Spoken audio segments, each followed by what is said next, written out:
Olá pessoal, tudo bem com vocês? Então estamos aqui finalmente para conversarmos sobre a terceira parte do Senhor dos Anéis, que é então o Retorno do Rei.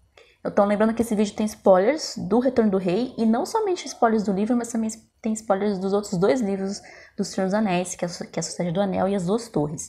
No meu caso, eu acabei lendo em duas edições. Eu comecei lendo nessa edição antiga aqui da Martins Fontes, né? Que também eu li os outros dois livros nessa edição também. Mas, como eu acabei comprando o box novo do Senhor dos Anéis, né, com a nova edição, nova tradução, etc., eu terminei de ler praticamente da metade do livro 5 em diante. Eu terminei de ler aqui nessa edição. E eu gostei muito, tá? Eu gosto dessa tradução também, mas eu também gostei bastante, assim, do que eu vi aqui, do texto novo, da nova proposta de tradução do Senhor dos Anéis. Eu gostei bastante.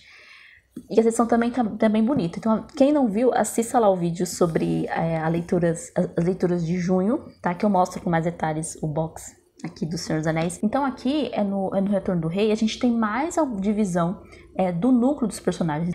A gente teve uma primeira divisão no final de A Sociedade do Anel. Depois, nas Duas Torres, a gente viu essa divisão. Então, Frodo e Sam partiram para Mordor, né? Somente os dois. Enquanto Aragorn, Gimli e Legolas foram atrás do Merry e do Pippin, que foram presos, né, pelos orcs e etc. Toda aquela treta lá que aconteceu na segunda parte. Aqui, na terceira parte, os personagens, então, Merry e o Pippin, Aragorn, Legolas e Gimli se reencontram, né? E o Gandalf também, enfim. No final das Duas Torres, há uma nova separação, porque o Gandalf pega o Pippin, né, e leva para Gondor, né? E aí é onde começa aqui, então, o começo do Retorno do Rei. Enquanto que o Aragorn, o Legolas e o Gimli seguiram com o Rei Théoden para Rohan.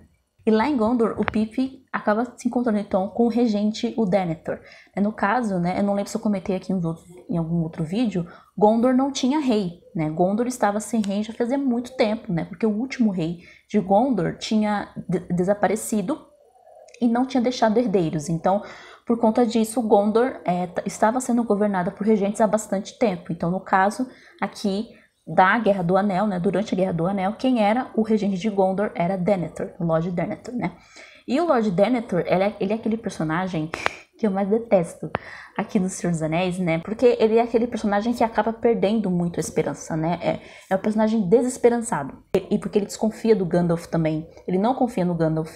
Ele não gosta do Gandalf. Isso fica bem claro aqui nos diálogos que ele tem com o Pippin e o Gandalf, né? Ele ignora o Gandalf completamente. Então, isso a gente também compreende por que ele então desprezava o próprio filho, né? Porque ele tinha raiva do Faramir. Por quê? Porque o Faramir, ele foi praticamente um pupilo do Gandalf quando ele era mais novo. Então ele não gostava porque o Gandalf parecia que sempre trazia notícias ruins, né? Sempre trazia desgraça, né? Então era essa mais ou menos a ideia que ele tinha do Gandalf. Se não me engano, essas falas do Denethor, muitas falas do Denethor foram passadas pro Rei Théoden no filme das Duas Torres. Eu posso estar viajando, mas eu lembro de ter visto tanto essa questão do Gandalf soltar desgraça, tanto no livro, aqui no Retorno do Rei, né, com o Denethor, tanto no filme também das Duas Torres com o Théoden, né? O Théoden deu uma mudada nas Duas Torres também, né? Então ele meio que ficou parecido com o Denethor em alguns aspectos, mas no livro não. No livro, os dois têm muitos paralelos, né? O Lord Denethor e o Théoden, e o Rei Théoden. Por quê?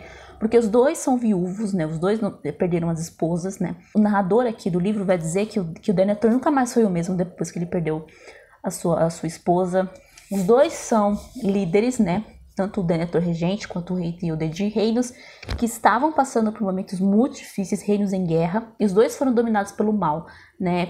Durante algum tempo, né? O Denethor por mais tempo do que o Rei Théoden. Por quê? Porque o Denethor, ele acabou morrendo sendo dominado pelo próprio Sauron, né? Ele tinha lá também uma Palantir em que ele olhava aquela Palantir e via o que estava acontecendo ali com as fronteiras de Gondor, via o exército de Sauron. O Sauron acabou influenciando com aquelas imagens as ideias do Denethor a respeito da guerra. E o Théoden foi dominado por Saruman através do Língua de Cobra, né? Do Grima Língua de Cobra, que inclusive ele reaparece aqui no final do Retorno do Rei, naquele capítulo do Expurgo do Condado, mas a gente já vai chegar lá para comentar sobre isso, tá certo?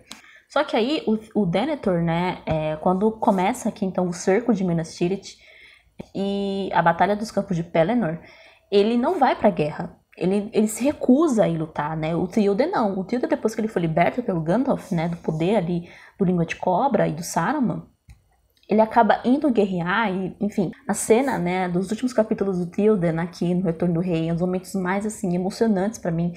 Eu acho que toda a batalha dos Campos de Pelennor tem momentos emocionantes aqui, tanto do Merry, da Éowyn, quanto do Rei Théoden, a chegada do Aragorn. Então, enfim, acontece uma coisa bem engraçada, né? O Pippin acaba se tornando um guarda da cidadela de Gondor, né? Então acaba jurando fidelidade ao Denethor, e o Merry, em contrapartida, acaba se tornando um escudeiro de Orhan, né? E jura fidelidade ao Rei Théoden. E depois que eles partem, eles chegam em Orhan, né? No caso do trio, né? Do Aragorn, Legolas e Gimli, eles vão embora de novo, né? Só os três, né? Junto com os outros do Nedain do Norte, né? Por quê? Porque eles vão para a Senda dos Mortos, né? Essa Senda dos Mortos de Erech, né? Que é citada aqui no Retorno do Rei, na verdade foram um povo, né? Que não cumpriu o seu juramento a Isildur.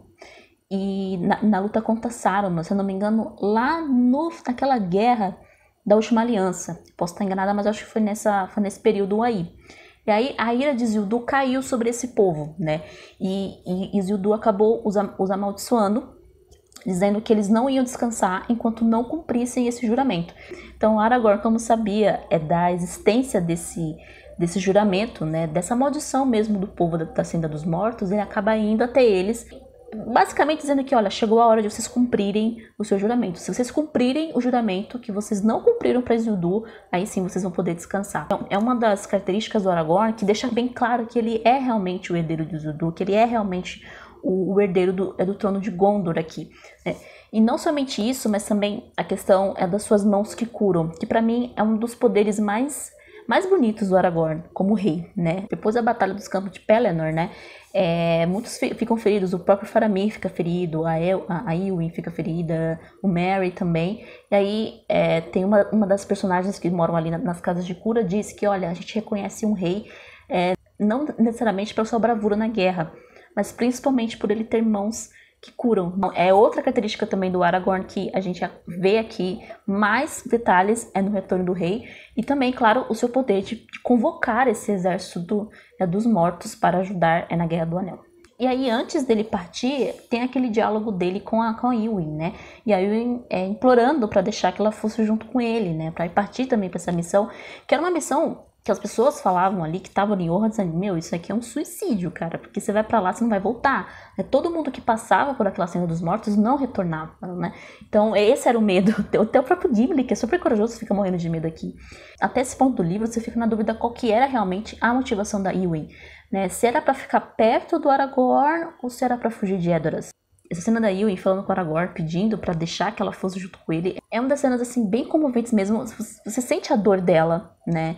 E você fica na dúvida se ela quer ir pra fugir de Edoras ou se ela quer ir só pra ficar perto do Aragorn, né? Até certo ponto é um pouco difícil entender exatamente a motivação da Éowyn nesse momento, né? A gente vai entender realmente o que ela estava sofrendo, o que ela sentia mais pra frente quando chegar na Batalha dos Campos de Pelennor, né? Que ela acaba então conseguindo meio que fugir ali junto com Merry de Edoras para Gondor, para a batalha, né? Então a Éowyn e o Merry, eles acabam fazendo uma espécie de aliança, porque o Merry também ia ficar para trás, né? O Merry não ia partir pro Tempo da Colina, né? Junto com o Rei Théoden, ele ia ficar em Edoras também, né? E ele o bichinho até pede, né, pro rei, não, deixe ir com você, me deixe com você, não me deixa aqui sozinho, né? E aí a Éowyn, disfarçada já de cavaleiro, né, de Orhan, de homem, eles partem então para o Templo da Colina. E lá vem um mensageiro de Gondor, né, pedindo pro rei Théoden ajuda, né? Ele entrega uma flecha vermelha, né, que em Gondor essa flecha vermelha significava pedido de ajuda mesmo, né? Então ele pede para que o rei Théoden vá para Gondor, porque Gondor está sitiada. Está aqui no capítulo sobre esse encontro do Pippin com o Denethor e o conhecimento dele sobre Gondor, né? A gente já percebe que o cerco de Gondor já começou, porque a cidade está toda escura, né? Começa a falar que a cidade começa a ficar toda escura, os portões começam a se fechar, enfim, já as pessoas começam então a ficar meio que presas dentro de casa, muita gente vai embora da cidade, a cidade, boa parte dela é evacuada, né? Para que mulheres, crianças deixam Gondor.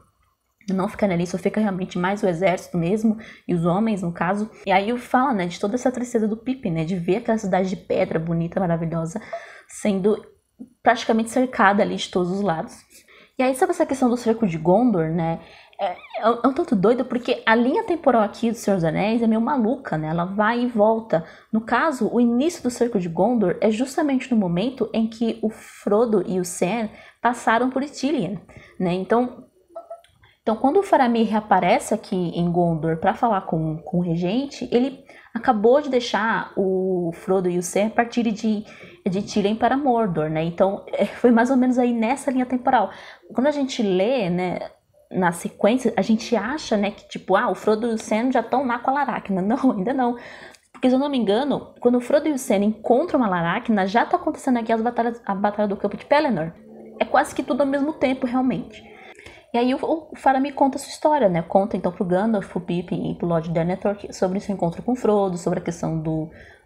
Ele não cita realmente um anel, mas ele fala que ele sabia que o Frodo carregava. O Gandalf fica muito preocupado, mas o Denethor fica putaço da vida, porque ele achava que o Faramir deveria ter pegado o anel, né? Não deveria ter deixado o Frodo e o Sam irem embora, né? E é importante frisar porque o Denethor, ele tem uma percepção tão aguçada quanto o filho, né? Coisa que o Boromir não tinha.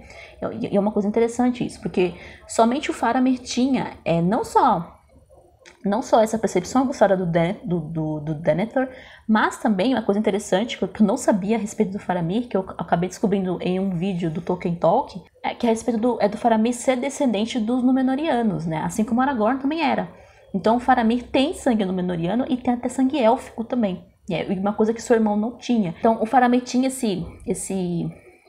essa questão da sua percepção aguçada que a gente viu lá nas Duas Torres, né? Mas só que aqui também o seu pai tem.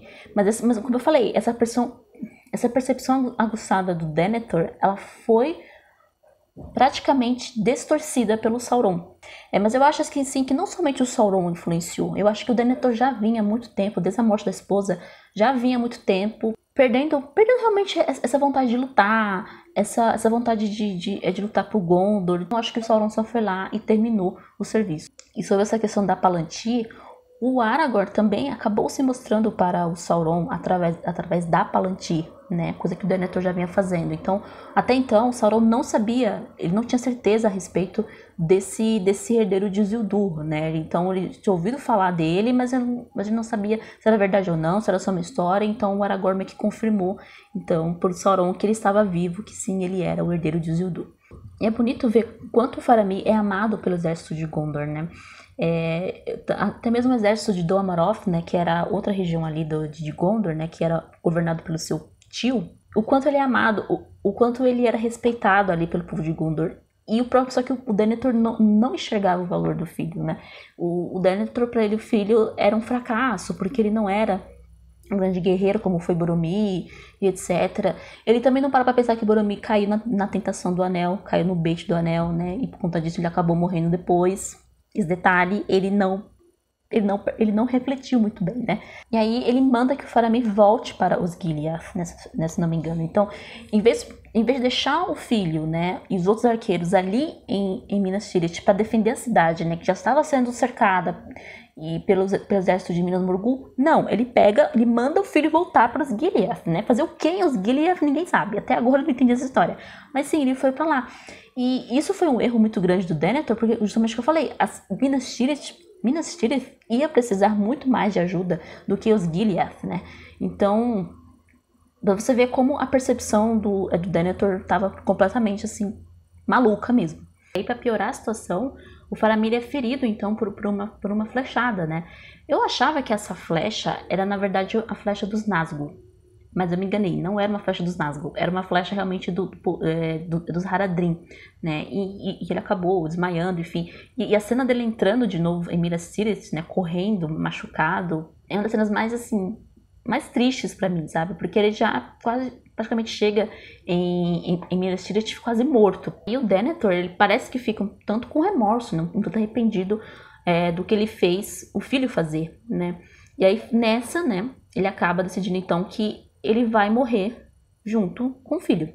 E aí o Pippin, Para nossa sorte, o Pippin percebe então que alguma coisa estava acontecendo com o Denethor. O Denethor ia fazer alguma loucura e ele sai correndo para avisar o Gandalf, né? E é nesse momento que um dos Nazgûl, né, o chefe dos Nazgûl, ele acaba entrando em Minas Tirith. E aí antes disso a gente volta de novo, né, pro Merry, né, cavalgando lá com os Rohirrim. E é interessante essa narração dessa chegada dos Rohirrim, né? Porque o Tolkien usa muito a questão da luz e escuridão, né? Enquanto eles estão andando, está sempre na escuridão. Até que quando eles chegam nos campos de Pelennor, lá ao longe, assim, o Merry vê o sol saindo, né? Ele também tem essa visão quando o Aragorn chega, mas ele vê, então, os pequenos raios do sol saindo e iluminando o rei Théoden, que estava à frente, né? E quando o rei Théoden vê aquele exército, né, querendo invadir Minas Tirith e Gondor completamente cercada, né, ele hesita, né? Ele fica com medo ali, ele fica assustado, né? E aí aí de repente sai essa luz do sol e cai sobre o rei Théoden e ele se ajeita na cela e ele se levanta e sai correndo para a batalha. É uns momentos assim maravilhosos aqui dessa batalha dos Campos de Pelennor, porque a descrição do Tolkien é fantástica, é extremamente simbólica, é muito bonito mesmo, é um dos momentos favoritos aqui também do livro. Como eu falei, eu amo o quanto os Rohirrim são um povo extremamente corajoso. A bravura deles aqui na batalha é épica demais, é maravilhosa. A gente, infelizmente, não vê isso muito, né? Tirando o exército do Faramir, né? A gente tinha o Boromir também, mas o Gondor estava praticamente cercado. A Gondor não tinha forças para lutar, né? Então, os Rohirrim foram essenciais para que eles conseguissem acabar com o cerco de Minas Tirith. E assim, fã de honra aqui, sempre fui e sempre serei. Enquanto que o Faramir estava tentando lutar, estava tentando defender Gondor, o exército de Gondor também estava ali, estava animado, estava motivado a continuar lutando. Quando o Faramir cai, a moral de todo mundo ali cai junto, sabe? Então Gondor praticamente, eles, além do exército ser minúsculo para combater o exército de Minas Morgul, eles estavam também psicologicamente desmotivados a lutar por conta do ferimento do Faramir. Eles já tinham perdido o Boromir, né? Então a notícia da morte do Boromir já tinha chegado ali. Ainda por cima, para piorar a situação, o Faramir também cai. Então isso foi assim praticamente um golpe muito duro para o povo de Gondor. E aí por fim, o rei Théoden, ele mata, né, o chefe dos Haradrim. E aí aparece então o rei bruxo de Angmar, né, o rei dos Nazgûl, para enfrentar o rei. E é incrível essa cena porque a única pessoa que ficou ao lado dele, né, do rei, enquanto o bruxo de Angmar chegava, a senhora Eowyn disfarçada junto com o Merry. Ele mata então o cavalo do rei e em consequência também acaba matando o rei Théoden, né? Mas na mesma hora a Eowyn, né, se levanta, né, e enfrenta então o rei bruxo de Angmar pelo seu tio, para salvar o seu tio da morte, né? Então, aqui fica muito claro para mim que nesse momento a maior motivação dela foi ficar ao lado do seu tio, foi ficar ao lado do rei. Uma cena muito bonita porque o Merry também reconhece que ela não era um simples soldado, era a senhora Eowyn e fala que não vai deixar ela morrer sozinha. E é lindo, gente. Eu acho que foi um dos momentos assim que eu realmente chorei um pouquinho nessa cena que ela enfrenta o rei bruxo de Angmar. Mas uma cena muito triste, logo em seguida, é quando o Eomer, que é o seu irmão, e o próximo rei de Rohan, encontra o corpo da irmã caído, né, ao lado do tio, né, porque ele não sabia que ela estava junto ali no exército, né, que ela foi disfarçada, então ele achava que ela estava lá em Rohan ainda, né, lá em Edoras, mas não. E os momentos aqui pesados no livro também, e no filme também. Se você vê a versão estendida, se não me engano, tem uma cena que o Eomer encontra a Eowyn caída e ele grita, dá um grito horroroso, assim. É uma cena realmente muito triste. E aí, durante a batalha do campo de Pelennor, eles acham, então, que tá vindo os corsários de Umbar, né, lutar contra eles. Mas, na verdade, quem estava chegando era, então, Aragorn, né, junto com o exército ali dos mortos.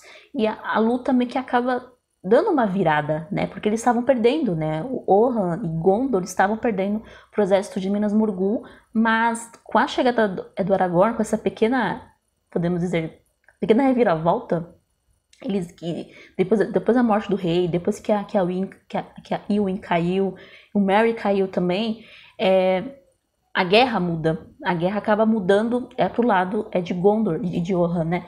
E é interessante porque é um dos momentos aqui do Senhor dos Anéis, muitos fãs definem que é um momento de catástrofe. Então, esse momento do Aragorn chegando com o exército, né, da Senda dos Mortos, né, é um dos momentos de catástrofe que a gente vai ver também lá no livro 6, né, quando o Gollum toma o anel do Frodo e cai no Monte da Perdição. Né? A catástrofe foi um termo criado pelo Tolkien, que ele explica aqui no seu livro Árvore e Folha, né, no texto sobre histórias de fadas. Ele diz assim: mas a consolação das histórias de fadas tem outro aspecto, além da satisfação imaginativa de desejos antigos. Muito mais importante é a consolação do final feliz. Quase me aventuraria a afirmar que todas as histórias de fadas completas devem tê-lo. No mínimo, eu diria que a tragédia é a verdadeira forma do drama, sua mais alta função. Mas o oposto é verdadeiro no caso da história de fadas. Já que não parecemos possuir uma palavra que expresse esse oposto, eu chamarei de eucatástrofe. O conto eucatastrófico é a verdadeira forma do conto de fadas e sua mais alta função. A consolação das histórias de fadas, a alegria do final feliz, ou mais corretamente, o da boa catástrofe, a repentina virada alegre, pois não há fim verdadeiro para nenhum conto de fadas. Essa alegria, que é uma das coisas que as histórias de fadas produzem supramente bem, não é essencialmente escapista nem fugitiva. Então, a catástrofe seria justamente essa virada alegre, né? Tá acontecendo ali, tá tudo dando errado, os personagens fulano morreu, o personagem X morreu, não sei quem morreu, a história parece que a guerra estava sendo perdida, parece que ia dar tudo errado ali no final da história, até que tem essa virada. Então a chegada do Aragorn é essa virada eucatastrófica, né? E depois no final a gente tem também a virada eucatastrófica lá no Monte da Perdição. E aí voltando então para o Denethor, né? Tava acontecendo, tinha acabado já a batalha, né? A batalha praticamente foi ganha, mas Denethor acaba então levando o corpo do Faramir para uma espécie de templo ali onde eles enterravam, né, os reis. E ele faz uma pira, né? Que é o capítulo A Pira de Denethor, né? E a ideia dele era queimar o corpo do filho e morrer junto, né? Queimado. Isso, né? E o Beregond, então, acaba segurando os servos de Denethor, né? Que estavam com as tochas e tal ali, para fazer a fogueira, né? E o Pippin e o Gandalf correm também até eles para tentar impedi-los, né? De montar aquela pira. É interessante porque Gandalf diz ao Denethor que ele não tinha autoridade para ordenar a hora da própria morte, né? Mas o Denethor disse que não havia mais motivos para viver, né? E ele achava que já era, e ele achava que ele tinha que morrer ali mesmo, né? Que não tinha como, que Gondor já ia cair, estava tudo perdido, etc. E ele preferia morrer junto com o filho, sendo que o Faramir não estava morto, o Faramir estava vivo. O Pippin viu que o Faramir estava respirando, né? Essa cena mostra também a missão dos magos, né? Que é justamente essa missão de aconselhar, de tentar ali mostrar o melhor caminho, mas infelizmente o Denethor não quis ouvir o Gandalf. O Gandalf, por fim, consegue salvar o Faramir, mas ele não consegue salvar o Denethor, né? Porque o Denethor, então, mostra nesse momento a sua Palantir, e aí o Gandalf entende, né, da onde que o Denethor estava tirando todos aqueles pensamentos pessimistas a respeito ali de Gondor.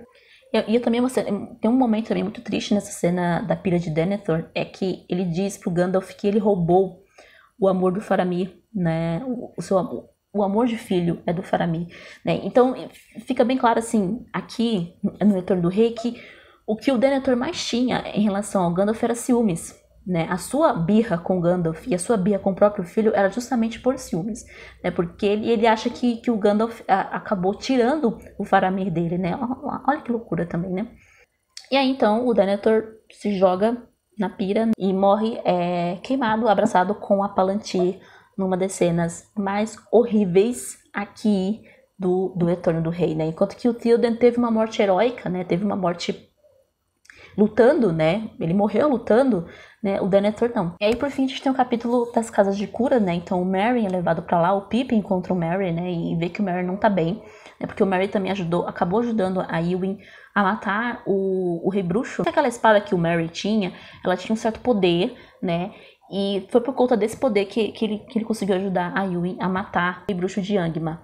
Então, por fim, tá o Faramir, tá o Merry e tá a Éowyn nas casas de cura. E é nesse momento, então, que o Aragorn chega e pede, né, as folhas de, acho que Alathias, né, que é aquelas folhas de cura, né, que ele usa para chamar, né, despertar os três da escuridão. Porque o Nazgûl, né, ele tinha essa influência muito, assim, muito poderosa na pessoa que chegava perto dele, né? Então dizem aqui que eles estavam então sofrendo do hálito negro, né? Uma coisa assim, né? E esse hálito estava tragando a vida deles aos poucos. Então somente ele como rei que poderia salvá-lo, né? Os três disso.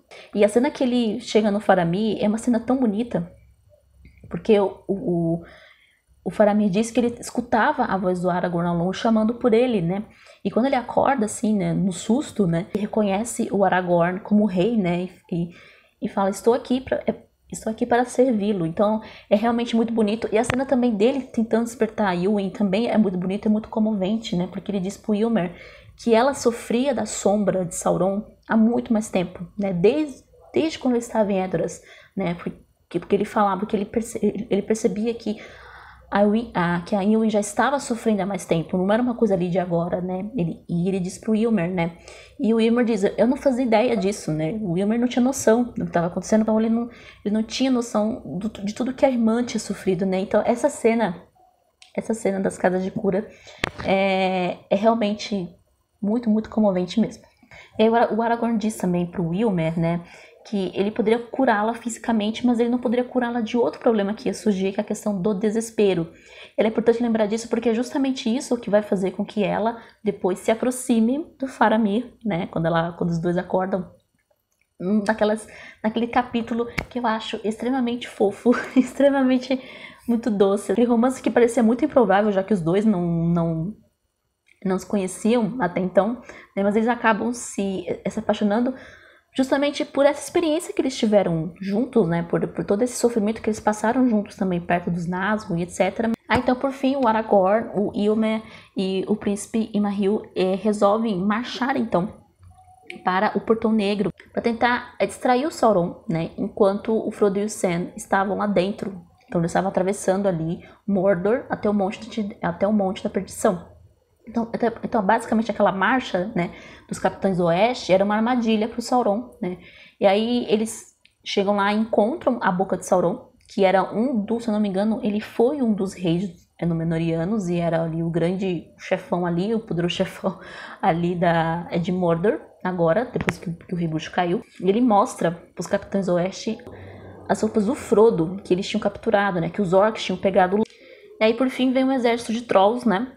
E o exército também de Haradrim para brigarem ali com os Capitães do Oeste e acaba então o livro 5.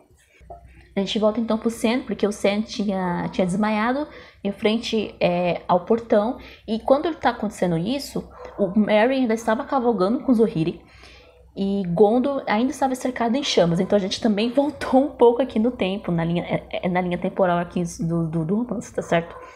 Aí por fim o coitado do Sam está com o anel, está com a espada, e só que ele está tentando então recuperar o corpo do Frodo, porque ele acha então, que o Frodo ainda está morto.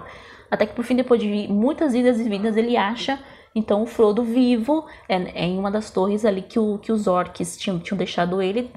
E por sorte os orcs estavam brigando ali entre eles, teve uma confusão de novo ali entre os orcs, e nessa confusão o Sam aproveitou que eles tinham saído dali e entrou e achou o Frodo.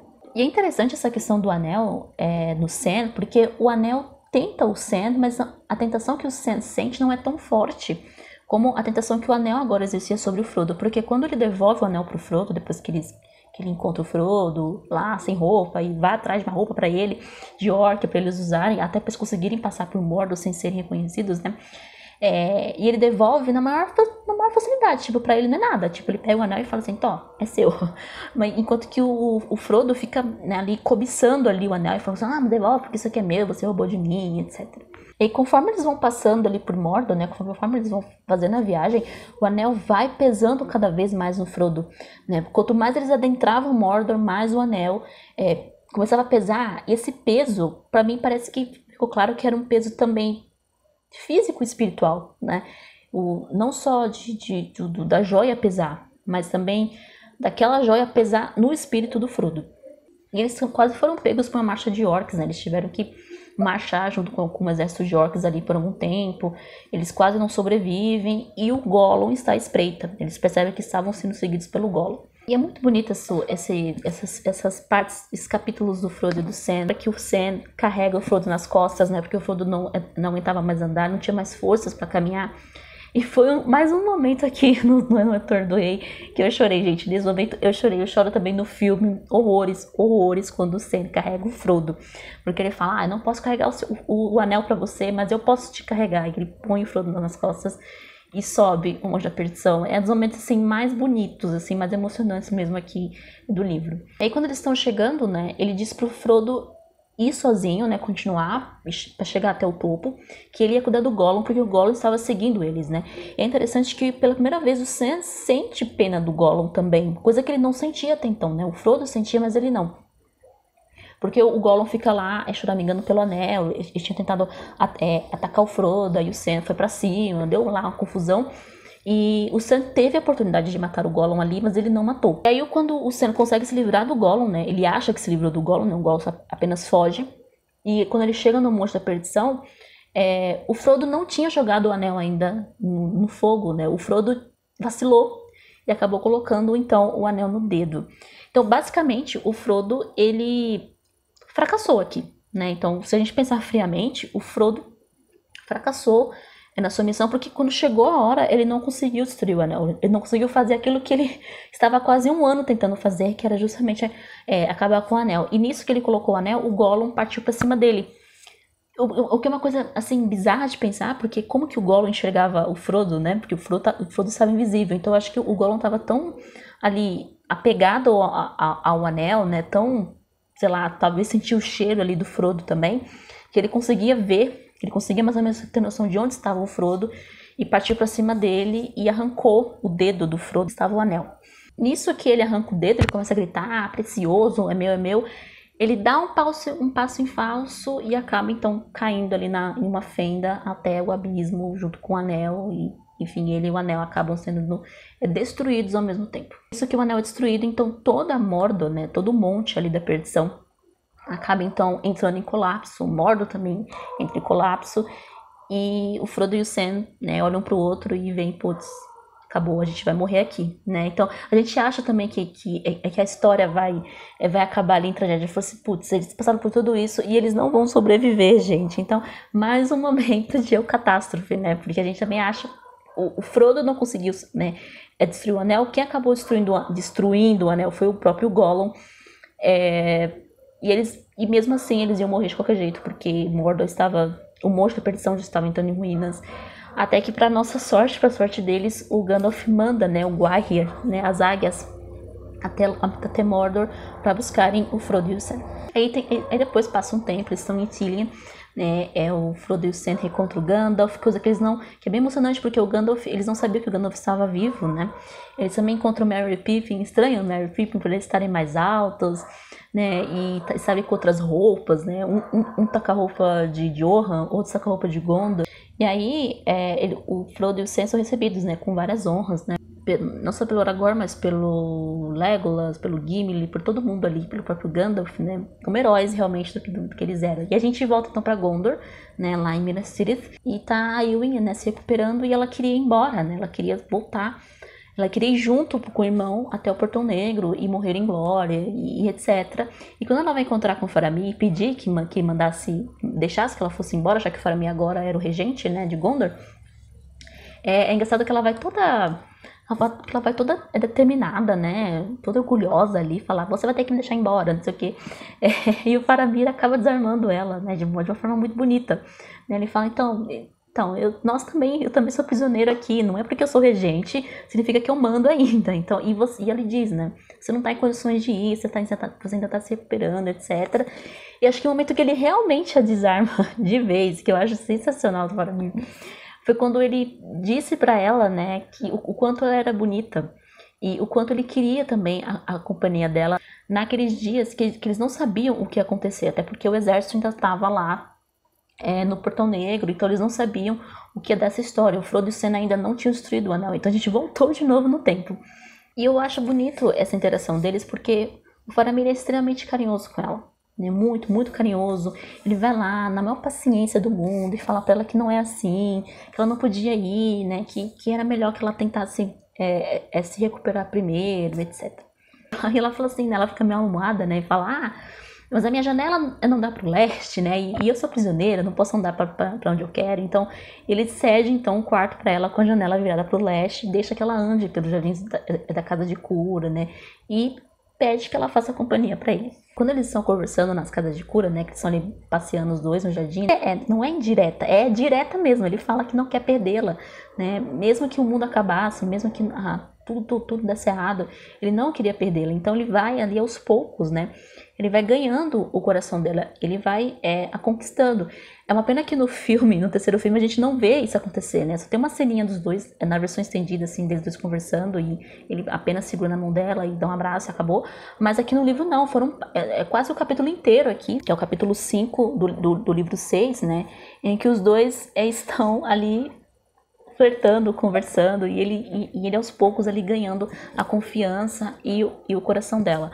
Quando ele volta, né, quando ele sai das casas de cura e vai então assumir realmente o posto de regente de Gondor, né, a Éowyn continua ainda nas casas de cura, só que ela fica sozinha, né? O Faramir acaba não indo mais até ela, né? Até por ele achar que a companhia dele não era mais desejada.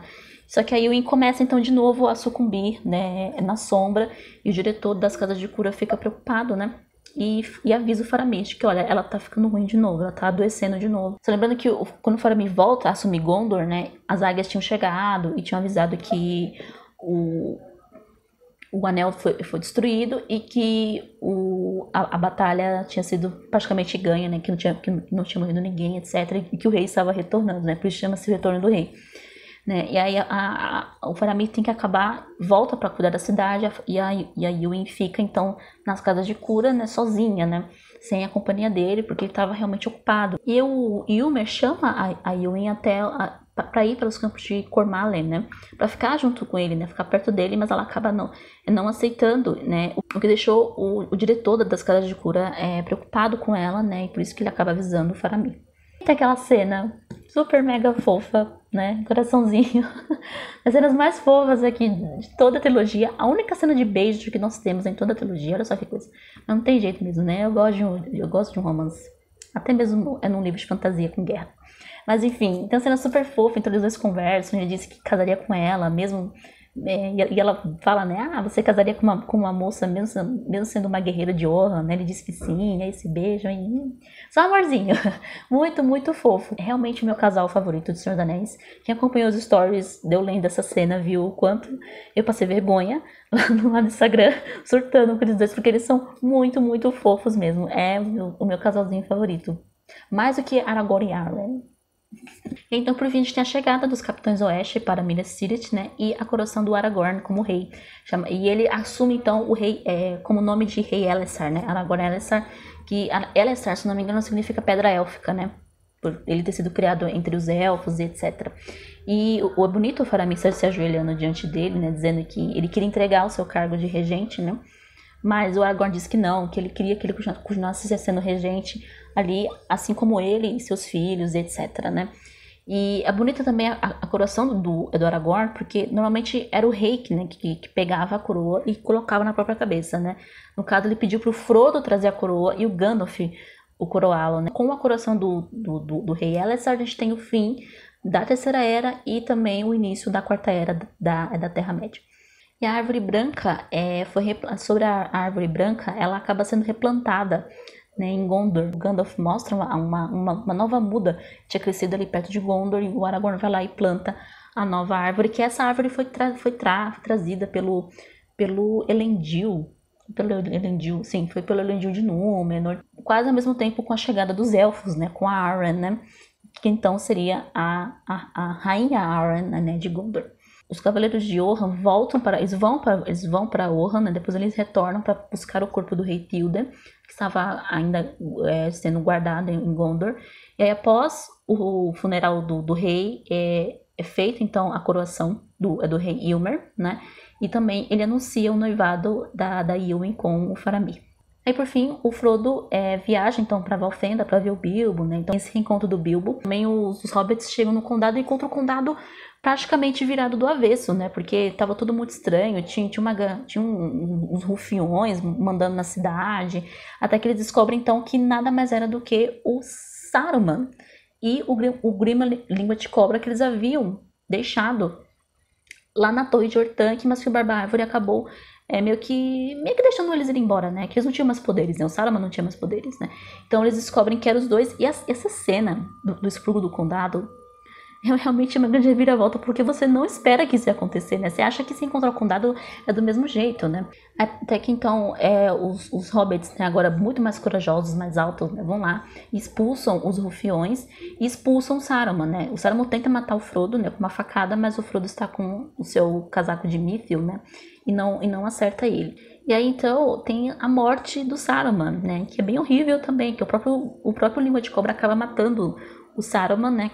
Cortando, né, a cabeça dele enquanto eles estão fugindo, né? Porque dá a entender que o Grima também passou a odiar o próprio Saruman, né? O seu mentor ali, durante esse tempo que ficaram juntos. E nessa, então, os hobbits que eram arqueiros, né? Acabam, então, matando o Grima. Por fim, a gente tem o último capítulo, que é, assim, é lindo, mas é um pouco triste também, porque é a partida do Frodo para os Portos Cinzentos, né? Ele recebe um presente da Arwen e poderia ir no lugar dela, né, para essa viagem, né? Que eles iam deixar a Terra-média, né? Como a Arwen ia ficar, né? Já que ela era agora a nova rainha de Gondor, né? Então a vaga dela ficou pro Frodo, né? E o Sam também poderia ir, mas o Sam, ele praticamente tinha muito trabalho ainda fazendo o condado, então ele meio que não... eu acho que ele sabia, mas não sabia que o patrão estava partindo para os Portos Cinzentos. E o Gandalf também vai, todos os elfos também vão, e tem essa despedida, então, do Frodo e do Sam, que é muito bonita e muito emocionante. O Merry e o Pippin também chegam de última hora para se despedir, e eles, então, vão embora da Terra-média. E é muito lindo, gente. Em outro momento também que eu chorei. Eu acho que eu chorei horrores com esse livro. Eu chorei muito, porque realmente foi muito emocionante mesmo. É um final que realmente toca você, é bem tocante mesmo. Esse final também acaba comigo, gente. Acaba. Eu fiquei assim, eu terminei de ler, eu tava chorando de novo. Porque só isso que eu sei fazer quando eu tava lendo esse livro, só sei chorar.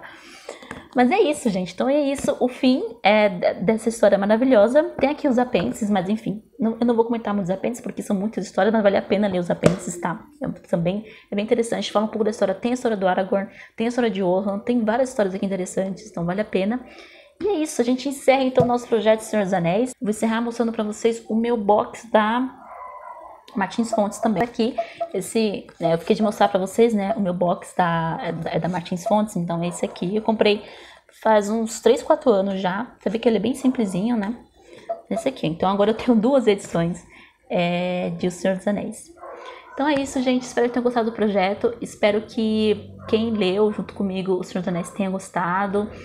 Ou então quem releu também junto comigo, que tenham gostado dessa releitura. Pra mim foi maravilhoso, maravilhoso revisitar essa história. Com certeza continua sendo a minha história de fantasia favorita. Acho que nada até hoje bateu, assim, conseguiu tirar O Senhor dos Anéis como a minha fantasia favorita.